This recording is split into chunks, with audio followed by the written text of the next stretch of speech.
Каждая ссора– это шанс стать ближе. Но как перевести конфликт в конструктивное русло? Привет, я Ольга Вастикова, магистр по психологии и помогаю моим клиентам стать увереннее в себе и построить счастливые отношения. Из этого ролика ты узнаешь, насколько успешно ты умеешь конфликтовать. Историю моего клиента Айдара, что такое конфликт, ошибочные действия в конфликте, как вести себя в конфликте. Все мы иногда ссоримся в отношениях.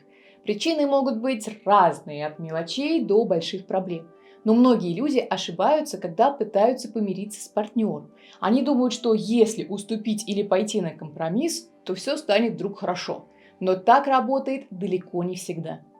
Вместо того, чтобы решить проблему, такое поведение может только усугубить ситуацию. Почему?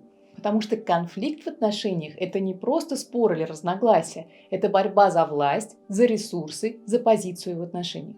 И когда один из партнеров делает шаг навстречу, это может быть воспринято как знак слабости или даже как признание своей вины, которой на самом деле нету. Для начала давай проведем тест. Насколько успешно ты умеешь конфликтовать?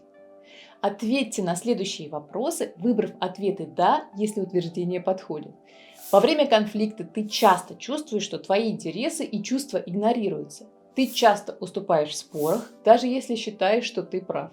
Ты избегаешь конфликта, не говоришь свое мнение для того, чтобы избежать словесной перепалки. Ты часто чувствуешь себя виноватым после конфликта, даже если он начался не по твоей вине. Ты редко устанавливаешь границы в отношениях и позволяешь их нарушать. Результат. Если ты ответил «да» на 4-5 вопросов, то у тебя недостаточно навыка для ведения конфликтов. Сегодня мы разберем, как эффективно конфликтовать. История Айдара о конфликтах с его девушкой. Айдар, 30 лет, занимается разработкой программного обеспечения для крупных компаний. Но его умение анализировать сложные задачи и находить решения в профессиональной жизни не помогают ему в личных отношениях. Айдар рассказал, что его девушка Алина работает учителем в детском саду. Она его полная противоположность, теплая, чуткая, эмоциональная. Их отношения были полны страсти, но последние месяцы стали тяжелыми из-за постоянных конфликтов. Айдар пришел ко мне в надежде понять, как преодолеть разногласия с Алиной и как вернуть гармонию в их отношениях. Айдар и Алина встречались 3 года. Вначале их отношения были похожи на сказку. Они проводили много времени вместе, наслаждались друг другом, путешествовали и вообще они строили какие-то совместные планы на будущее. Однако со временем они стали часто ссориться. Оказалось, что у них были разные взгляды на жизнь и возникали разногласия в финансовых вопросах. А вопрос про планирование семьи и карьерные амбиции стали настоящими точками боли в их отношениях. Айдар честно признался, что часто испытывает вину за то, что не может найти общий язык с девушкой.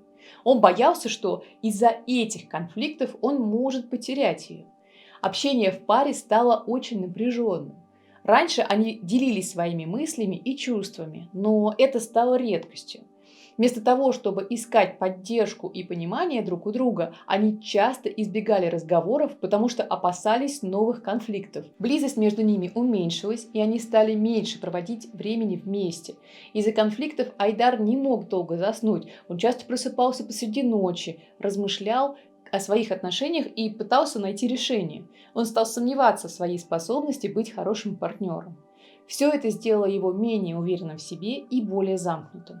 После того, как Айдар поделился со мной всеми своими опасениями, мы начали разбираться в его умении конфликтовать и подобрали техники, которые помогли ему быть более уверенным в себе и научиться конфликтовать. Он понял, что ссоры часто происходят из-за борьбы за то, кто же главный в семье, и что если до ссоры он чувствует, что девушка к нему охладела, это может быть знаком, что он стал для нее менее важным. Айдар также понял, что в паре конфликт направлен не на девушку. Нужно сражаться не против девушки, а против проблемы. И сражаться надо вместе с девушкой. Теперь Айдар по-другому стал подходить к конфликтам, и это помогло ему улучшить отношения и стать более уверенным в себе. Давай разберемся, что такое конфликт на самом деле. Конфликт как борьба за власть и ресурсы. Представь, что отношения – это игра, где каждый из вас хочет быть лидером. Конфликт – это момент, когда оба партнера пытаются взять вверх. Вы оба хотите, чтобы ваши интересы были на первом месте. Это как борьба за власть. Например, кто будет решать, куда идти на выходные, или какие фильмы смотреть вечером. Периоды отстранения и холодность перед конфликтом. Замечали ли вы, как иногда перед большим скандалом наступает момент тишины, когда один из партнеров становится более замкнутым, отстраненным и даже холодным? Это как предупреждение перед бурей, это как сигнал, что что-то идет не так, и скоро может начаться конфликт. Падение баланса значимости одного партнера в глазах другого. Если один из партнеров начинает часто ссориться или критиковать другого, это может означать, что в его или ее глазах другой становится менее важным. Роль этого человека в отношениях уменьшается. Он или она начинает восприниматься не как равноправный партнер, а как кто-то, кем можно управлять и манипулировать. Понимая все эти моменты, вы можете лучше понять, что происходит в ваших отношениях и как на это реагировать. Отношения между мужчиной и женщиной – это очень непросто. Бывают и ссоры, и недопонимания. Важно разбираться, почему возникают конфликты, и уметь их решать. 8 основных причин ссор. Мужчины и женщины по-разному говорят и понимают друг друга. У каждого свои представления о том, какие должны быть отношения. Если ожидания не совпадают, могут быть конфликты. Разные потребности. Мужчинам иногда нужна свобода, а женщинам близость и поддержка. Важно говорить о своих желаниях. Мало общения. Если не говорить открыто о своих чувствах, это приводит к ссорам. Ролевые ожидания. Иногда мы думаем, что партнер должен вести себя определенным образом. Например, стереотипное, что мужчина добытчик, а женщина должна быть на кухне. И если эти представления не совпадают, то мы расстраиваемся. Деньги. Разный подход к тратам и финансовым решениям – это частая причина конфликтов. Разный вклад. Если кажется, что один делает больше для отношений, чем другой, это может вызвать напряжение. Разное воспитание. Если у партнеров разные жизненные принципы и ценности, это может стать причиной недопонимания. Что не нужно делать в конфликтах? Когда возникает конфликт между партнерами, многие пытаются сгладить ситуацию и идут на уступки. Вроде как логичное решение для того, чтобы быстро уладить ситуацию и вернуть отношения в нормальное русло. Однако постоянные уступки могут привести к потере уважения со стороны партнера. Если один из партнеров видит, что другой готов идти на уступки при каждом конфликте, он или она может начать использовать это в свою пользу и создавать искусственные конфликты или усугублять существующие. Таким образом, искать компромисс важно, но также важно уметь отстаивать свою позицию и не идти на уступки без основательных причин. 4 лайфхака в конфликте. Дайте друг другу время подумать и осознать свои действия.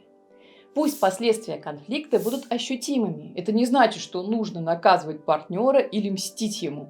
Просто покажите, что действия каждого имеют последствия.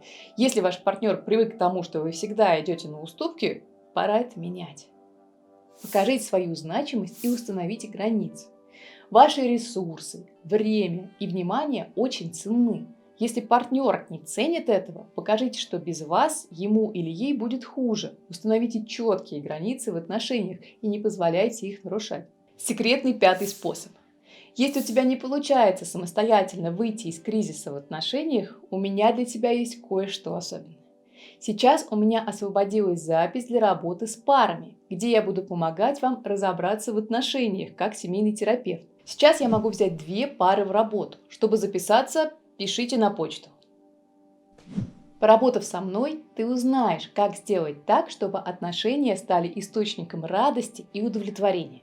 До встречи!